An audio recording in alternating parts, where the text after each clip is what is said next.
पिछले लेक्चर में बताया दो वेक्टर्स है, ए वेक्टर बी वेक्टर, दोनों के बीच का एंगल थीटा। तो ए वेक्टर डॉट बी वेक्टर किसके बराबर आता है? ए वेक्टर का मैग्नीट्यूड बी का मैग्नीट्यूड इनटू कॉस थीटा। ये मैं बता रहा था डॉट प्रोडक्ट के बारे में, डॉट या फिर स्केलर, स्केलर प्रोडक्ट के बारे में। ये बात समझ में आ गई? फिर मैंने बताया था डॉट प्रोडक्ट पॉजिटिव होगा अगर एंगल क्या होता है? एक्यूट। नेगेटिव होगा अगर एंगल क्या होता है? ऑब्ट्यूज। जीरो होगा जब एंगल क्या हो? 90 डिग्री। या फिर ए वेक्टर जीरो हो या फिर बी वेक्टर जीरो। तीन कंडीशन है जीरो होने की, या तो ए वेक्टर जीरो हो जाए या बी वेक्टर जीरो हो जाए या दोनों एक दूसरे से क्या हो? परपेंडिकुलर हो। ये बात बता दी थी, ये बात बता दी थी मैंने तुम्हें, ठीक है। डॉट प्रोडक्ट क्या रिप्रेजेंट करता है? Tendency of two vectors to align in same direction. क्या रिप्रेजेंट कर रहा था? Tendency of two vectors to align in same direction.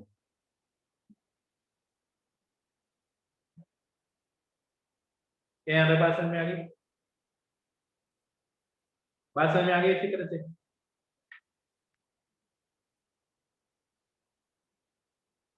पक्का?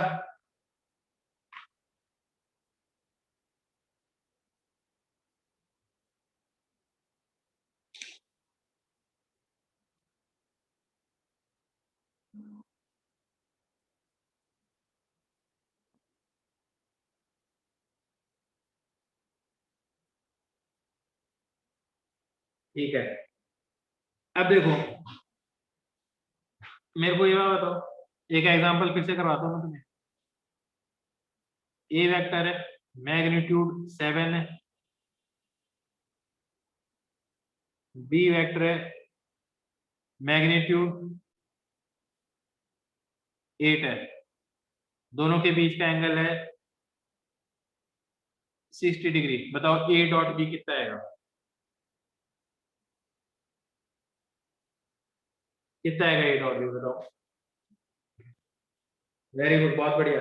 मतलब तुम्हें आ गया है ये समझ? कितना आ गया? ए का मैग्नीट्यूड बी का मैग्नीट्यूड इंटू कॉस 60। ए का मैग्नीट्यूड कितना है? 7। बी का मैग्नीट्यूड कितना है? 8। और कॉस 60 की वैल्यू क्या होती है? 1/2, 28। बिल्कुल सही है, ठीक है। 23 नहीं होगा कुल भी? 10 4 28 है, 23 तो वैसे ही प्राइम नंबर आएगा। 23 इंटू 1 ही 23 हो सकता है।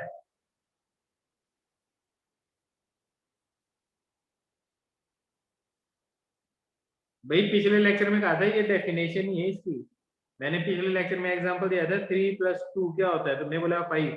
मैंने बोला 7 क्यों नहीं होता? ये डिफाइन ही ऐसे ही किया है इसको। अब समझ में आ गई बात? अब देखो, अब मैं जाता हूँ geometrical meaning of dot product. ठीक है, ज्योमेट्रिकल मीनिंग क्या है?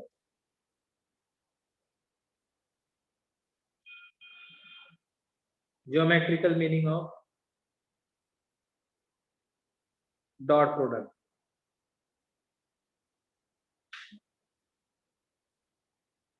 सुनो, उसको समझाता हूँ एक बार।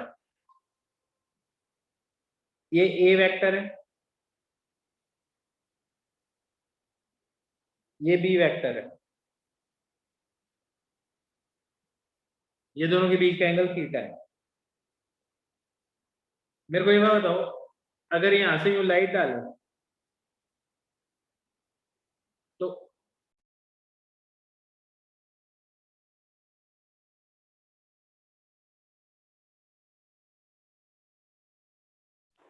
कितनी छाया बनेगी?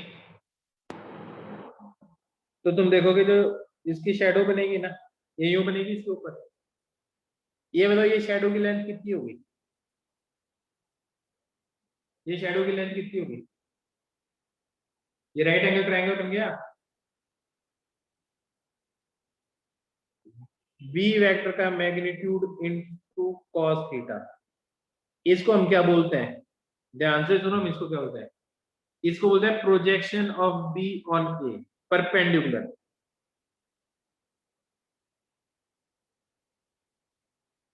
परपेंडिकुलर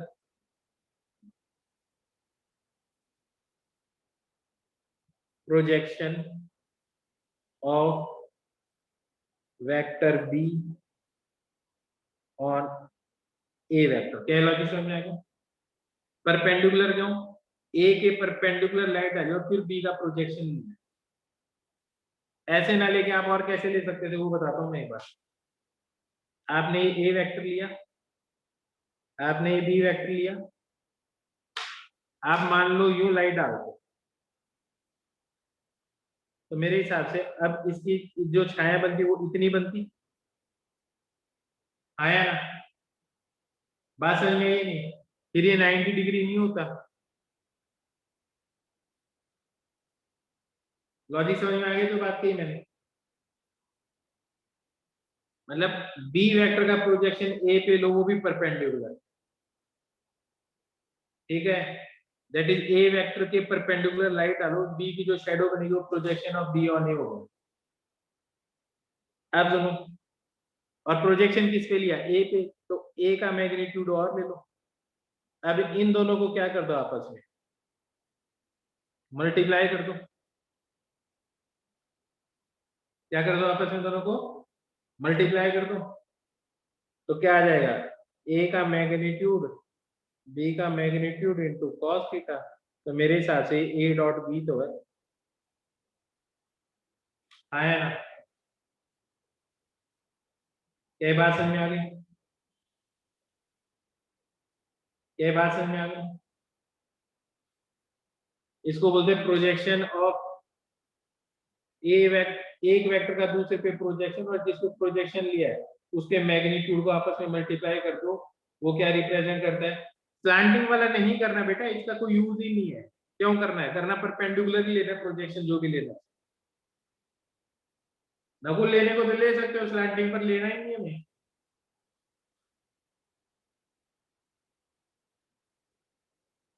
बेटा यही तो रिप्रेजेंट कर रहा है कि एक वेक्टर का दूसरे के ऊपर प्रोजेक्शन और उसका मल्टीप्लिकेशन। अब तुमको सोचो, ये ए वेक्टर है, ये बी वेक्टर है। अब बताओ इसकी छाया ए के ऊपर कितनी छाया बनेगी? बताना जरा मेरे को। शैडो कितनी बनेगी? बिल्कुल नहीं आएगा स्लैंटिंग लेने पे। सेम आंसर क्यों आएगा? जीरो आ रहा है तो आंसर जीरो है ना। तो दो परपेंडिकुलर वेक्टर का डॉट प्रोडक्ट हमेशा क्या होता है? दो परपेंडिकुलर वेक्टर का डॉट प्रोडक्ट हमेशा क्या होता है? जीरो होता है। अब समझ में आ गई बात? बात समझ में आ गई अच्छी तरह से? अब सुनो, देखो, वैसे यूज है नहीं इसका, मैथ में पढ़ोगे, मैंने ऐसे ही बता दिया। ठीक है, इससे बढ़िया तरीका मैंने पहले बता दिया था। दो वेक्टर की सेम डायरेक्शन में अलाइन होने की tendency is a dot product. सही बात है, एकदम करवाया ना ऐसा।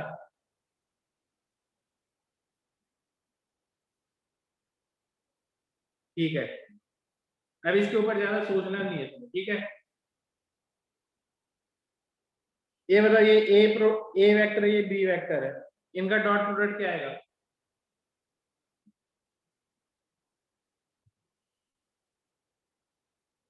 इनका डॉट प्रोडक्ट क्या आएगा? जीरो क्यों आएगा? ए का मैग्नीट्यूड इंटू बी का मैग्नीट्यूड है, दोनों के बीच का एंगल जीरो, तो कॉस जीरो तो वन होता है।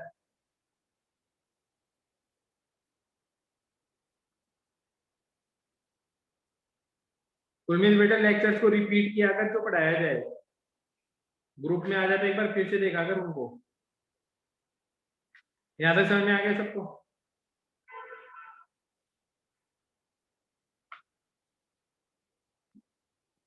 सम कौन करवा रहा है भाई तुमसे? सम जीरो क्यों हो गया? ए और बी का सम जीरो क्यों आएगा? बताना जरा मेरे को। दोनों सेम डायरेक्शन में है।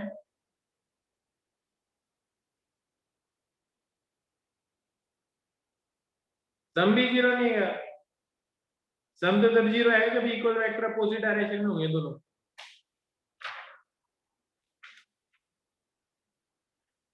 सुनो, अब सुनो ध्यान से। ये आई है, ये जे है, और ये के है। आई जे के सब एक दूसरे से परपेंडिकुलर होते हैं। आई डॉट जे क्या आएगा? आई डॉट जे क्या आएगा ये बताओ मेरे को। जीरो आएगा, क्यों? आई का मैग्नीट्यूड 1, जे का मैग्नीट्यूड 1, दोनों के बीच का एंगल cos 90, जीरो आएगा। यहाँ है ना। जे डॉट के क्या आएगा? जे डॉट के क्या आएगा? जीरो।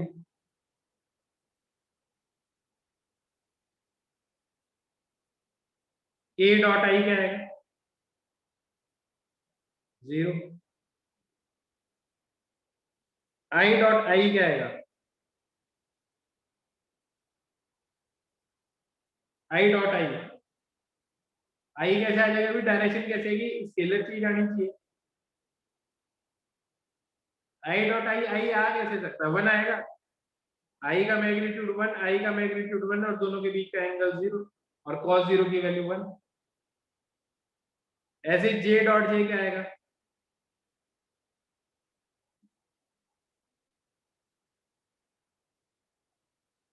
ऐसे ही के डॉट के क्या आएगा? 1। अब दोनों, किसी वेक्टर को मैं ऐसे भी तो रिप्रेजेंट कर सकता हूँ, सिखाया ना तुम्हें ये तरीका।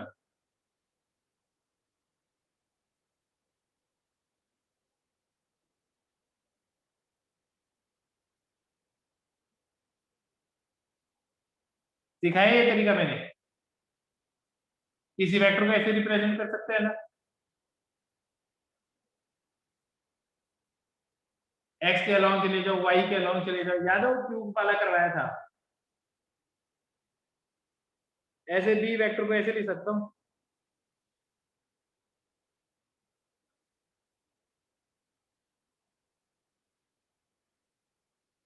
ये समझ में आ गया? ये समझ में आ गया? ए वेक्टर बी वेक्टर दोनों समझ में आ गए? ऐसे लिख सकते हैं आराम से कंपोनेंट की फॉर्म में। आई जे और के, जो कंपोनेंट एक एक्स के अलोंग, एक वाई के अलोंग, एक जेड के अलोंग।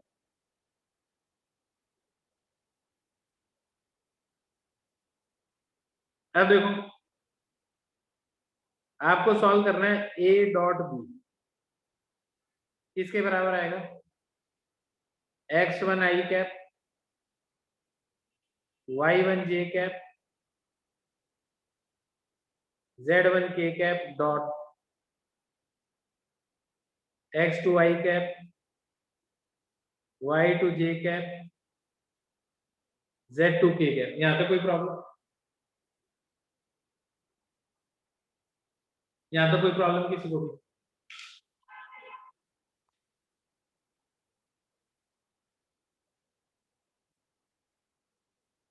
किसी को कोई प्रॉब्लम हो तो बताओ। अब देखो, ये चीज इससे मल्टीप्लाई होगी।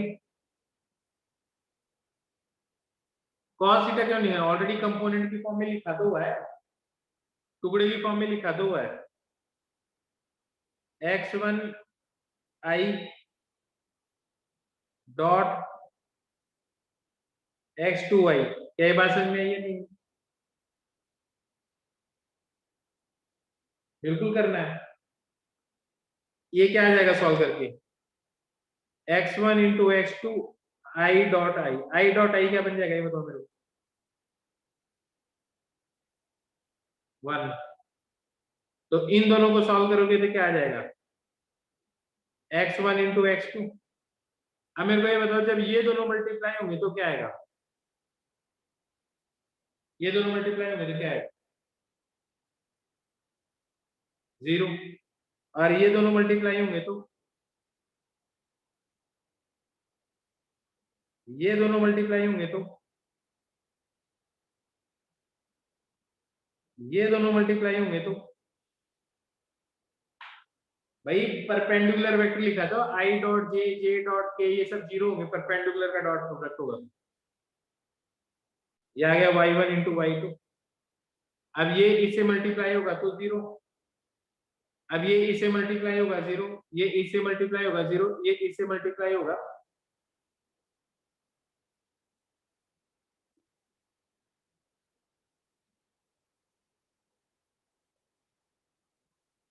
आसान काम है एकदम, आसान काम है। अगर दो वेक्टर आई जे के की फॉर्म में रखें बहुत आसान है उसको सॉल्व करना। जैसे दो वेक्टर को आई जे के अलाउंट कंपोनेंट करके फिर एडिशन करो, आसान होता था ना एडिशन, रिजल्टेंट निकालना। पहले मुश्किल हो रहा था, मुश्किल हो रहा था, ए का मैग्नीट्यूड, बी का मैग्नीट्यूड, cos थीटा, फिर डायरेक्शन निकालो, इससे सीधा हो जाता है। अब जैसे मैं एक एग्जांपल करता हूँ, ए वेक्टर है 2i प्लस 3j प्लस के, बी वेक्टर है i plus 2j plus 4k। बताओ ए डॉट बी क्या आएगा बताओ।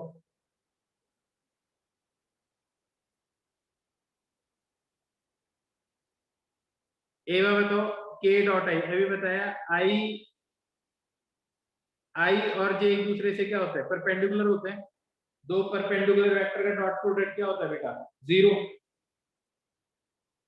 आई जे दोनों परपेंडिकुलर है इसलिए उनका डॉट प्रोडक्ट 0 है। अब देखो 2 इंटू 1, 2 प्लस 3 टू जा 6, 4 टू जा 8, 16 इज द आंसर।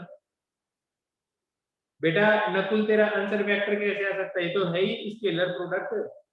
सॉल्व होने के बाद में तो एक स्केलर चीज आएगी, स्केलर, डायरेक्शन नहीं आएगी। तूने लिख दिया 2i plus 6j plus 4k, simple ही तो गया। x1 इंटू, इसमें कहाँ पे है आई जे के है, दिख रहा है कहीं पे।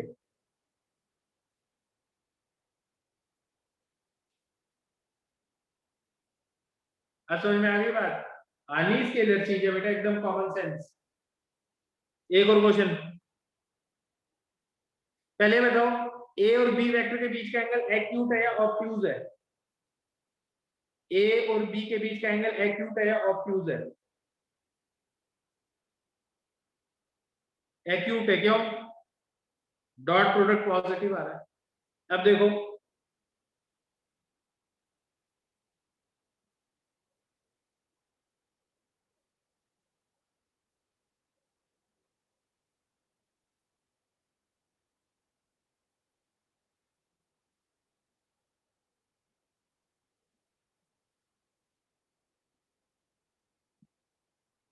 अब बताओ डॉट प्रोडक्ट क्या आएगा,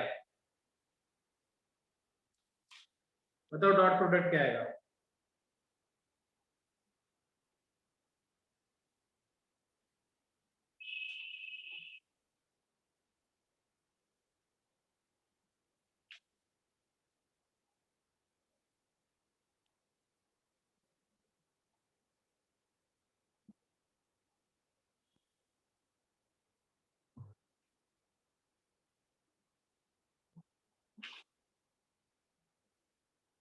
-15 आंसर। अब बताओ ए और बी के बीच का एंगल एक्यूट है या ऑब्ट्यूज है,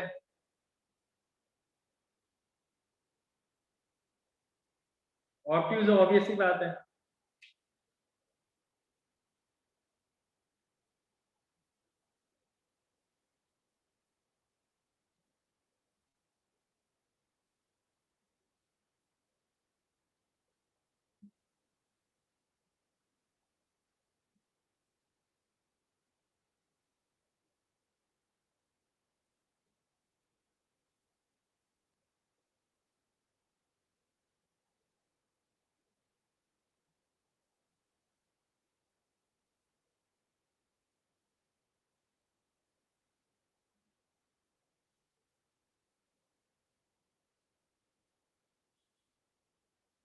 इनका डॉट प्रोडक्ट बताओ क्या आ रहा है?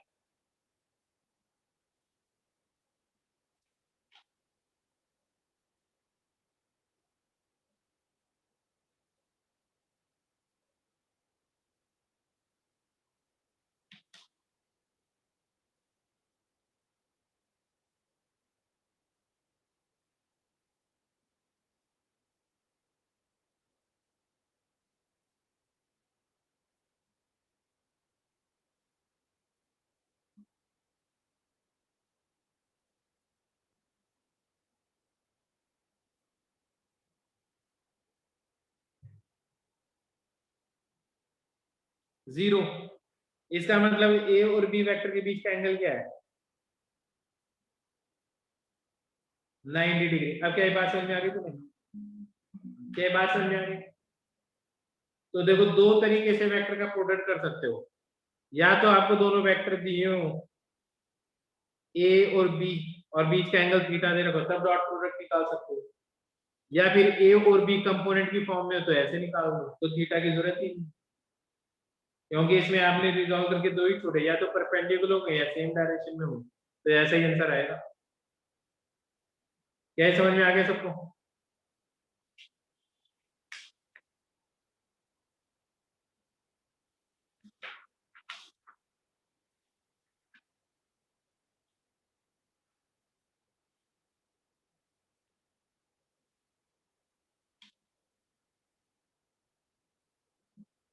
अब यहाँ पे देखो, क्वेश्चन है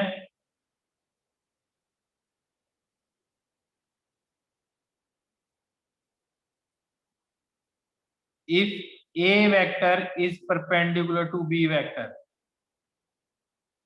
then find value of x। a vector है x I cap 2 j cap 4 k cap 3 I cap minus j cap plus 2 k cap. x की वैल्यू निकालो।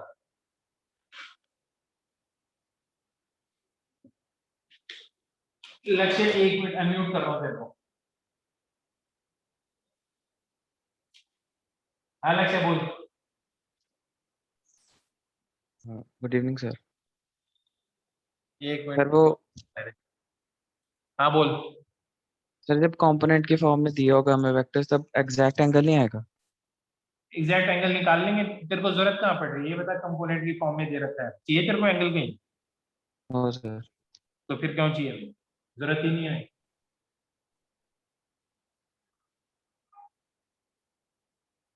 हाँ,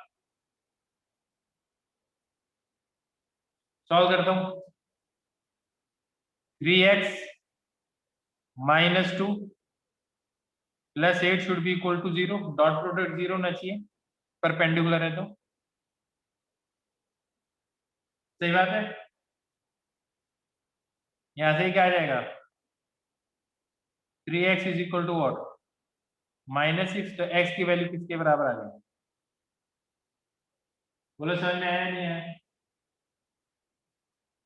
समझ में आया नहीं आया?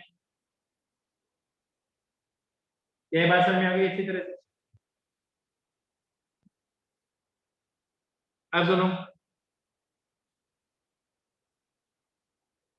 अब मैं तुम्हें बता रहा हूँ एक क्वेश्चन और।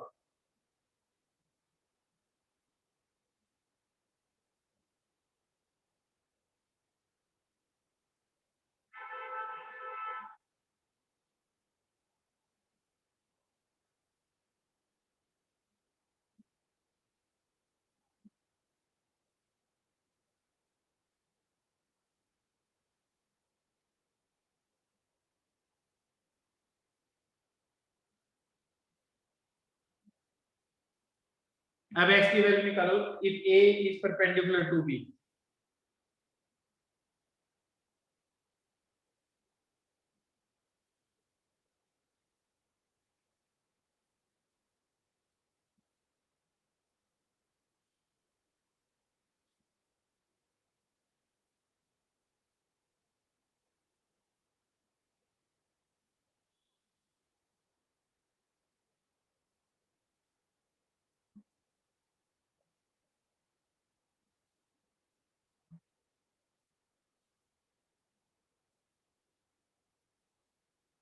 किस किस का आंसर सही आ गया? किस किस का आंसर सही आ गया? बहुत बढ़िया, बहुत बढ़िया, शाबाश। मतलब समझ में आने लग गया ना तुम्हें? अभी समझ में आने लग गया नहीं? ऐसे डिफिकल्ट थोड़ी है कोई, सिंपल सिंपल कैलकुलेशन है। देखो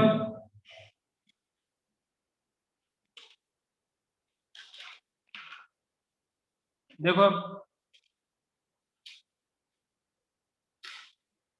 अब मैं ये बता रहा हूँ कि डॉट प्रोडक्ट काम का आता है। डॉट प्रोडक्ट काम आता है वर्क कैलकुलेट करने में, एप्लीकेशन ऑफ डॉट प्रोडक्ट।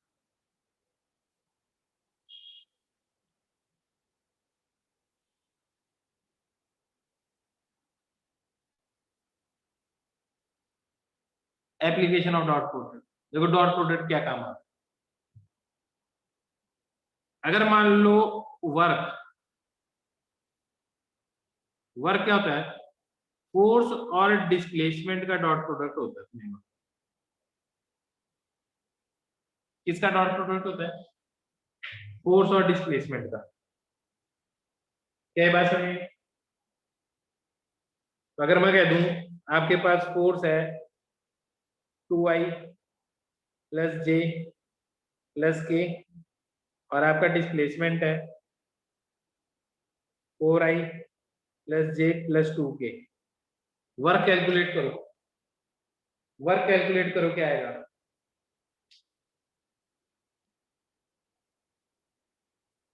11 आएगा।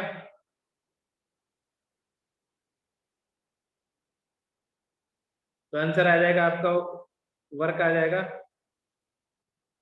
11 जूल।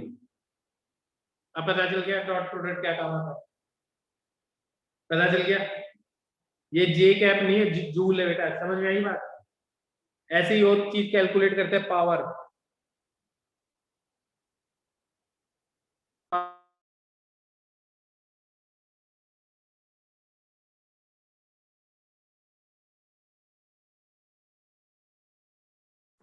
आया ना? अब ठीक है, बात समझ में आई या नहीं? अब देखो इसको मैंने क्या किया, तो वर्क क्या है? फोर्स इंटू डिस्प्लेसमेंट, और टाइम से डिवाइड कर दो। तो डिस्प्लेसमेंट अपॉन टाइम क्या होता है? डिस्प्लेसमेंट अपॉन टाइम क्या है? कभी पढ़ा है तुमने नाइन्थ में? डिस्प्लेसमेंट अपॉन टाइम क्या होता है? बहुत बढ़िया, वेलोसिटी। तो पावर का फॉर्मूला क्या है? फोर्स डॉट वेलोसिटी, ये पावर का फॉर्मूला है। ये लो एप्लीकेशन आ गई।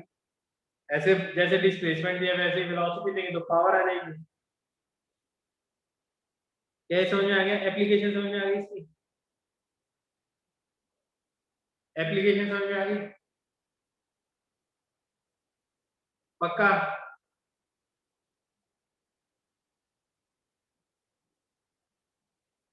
अब सुनो,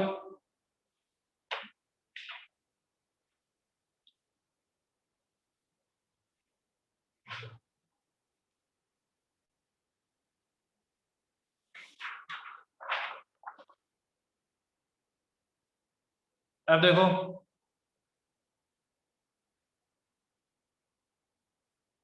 आगे बताऊं?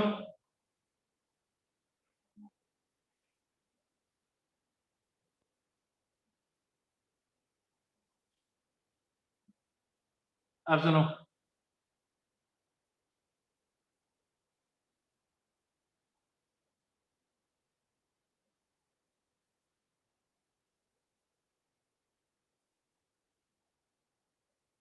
Angle between two vectors, how to find angle between two vectors?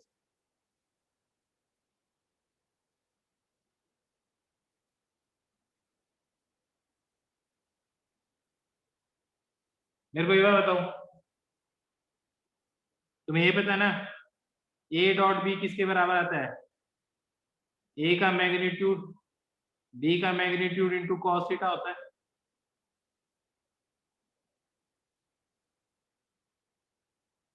तो कॉस थीटा किसके बराबर आएगा? A dot B upon A का मैग्नीट्यूड इंटू बी का मैग्नीट्यूड। तो चलिए क्या करते हुए A square into B square कैसे हो गया,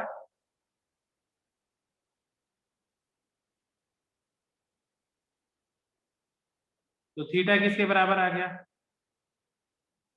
cos inverse A dot B upon A का मैग्नीट्यूड इंटू बी का मैग्नीट्यूड। हाँ है ना, यहां तक समझ में आ गया। अब सुनो ध्यान से,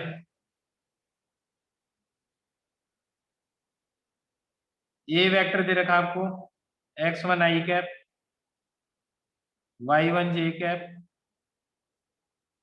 z1 k कैप, और बी वेक्टर दे रखा है आपको x2 i cap, y2 j cap, z2 k cap. बात समझ में आई है नहीं, एंगल निकालना है दोनों के बीच में। तो a डॉट बी की वैल्यू क्या आएगी, x1 into x2, y1 into y2, z1 into z2, ये वैल्यू आ जाएगी। ए वेक्टर का मैग्नीट्यूड क्या आएगा, x1 का स्क्वायर, y1 का स्क्वायर, z1 का स्क्वायर। आया ना, सीखा है ना, ये किसी भी वेक्टर का मैग्नीट्यूड आई के कोफिशिएंट का स्क्वायर, जे के कोफिशिएंट का स्क्वायर, के कोफिशिएंट का स्क्वायर। ऐसे बी वेक्टर का मैग्नीट्यूड क्या आएगा, x2 का स्क्वायर, y2 का स्क्वायर और z2 का स्क्वायर। क्या ये बात समझ में, ये नहीं, ये सारी की सारी चीज इसमें पुट कर दो, आपका आंसर आ जाएगा। Theta equal to cos inverse x1 x2, y1 y2, z1 z2, x1 का स्क्वायर, y1 का स्क्वायर, z1 का स्क्वायर, अंडर रूट x2 का स्क्वायर, y2 का स्क्वायर, z2 का स्क्वायर, 1/2। ये बात समझ में आई, ये बात समझ में आई। लास्ट स्टेप कुछ नहीं किया, ए डॉट बी की वैल्यू ऊपर लिख दी, नीचे ए का मैग्नीट्यूड इनटू बी का मैग्नीट्यूड। उम्मीद बात समझ में आ गई, इसी फॉर्मूले में तो पुट किया सारा। अब मैं कहता हूं ए वेक्टर है 2i plus 3j plus 4k, और बी वेक्टर है 4i plus 2j plus 3k। Find angle between A vector and B vector. करो इसको सॉल्व।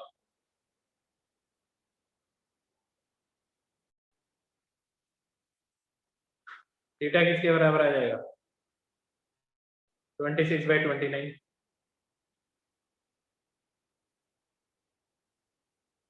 समझ में आ गया, डॉट प्रोडक्ट खत्म हो गया। अब हम क्या करेंगे, डॉट प्रोडक्ट के कुछ क्वेश्चन करते हैं। अगली क्लास के अंदर है ना, मैं क्रॉस प्रोडक्ट खत्म करवा दूंगा और चैप्टर खत्म हो जाएगा।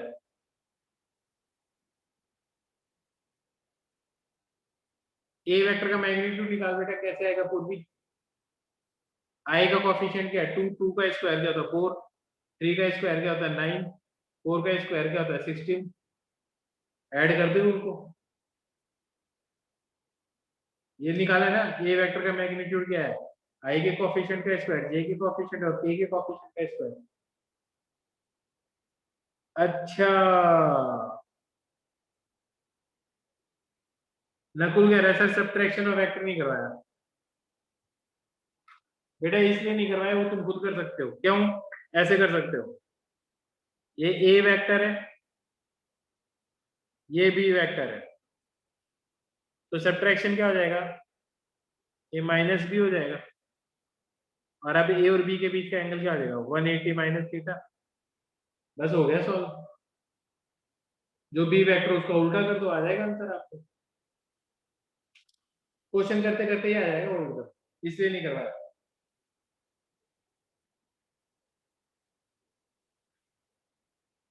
हमें स्क्रीन शेयर करो, कुछ क्वेश्चन करें।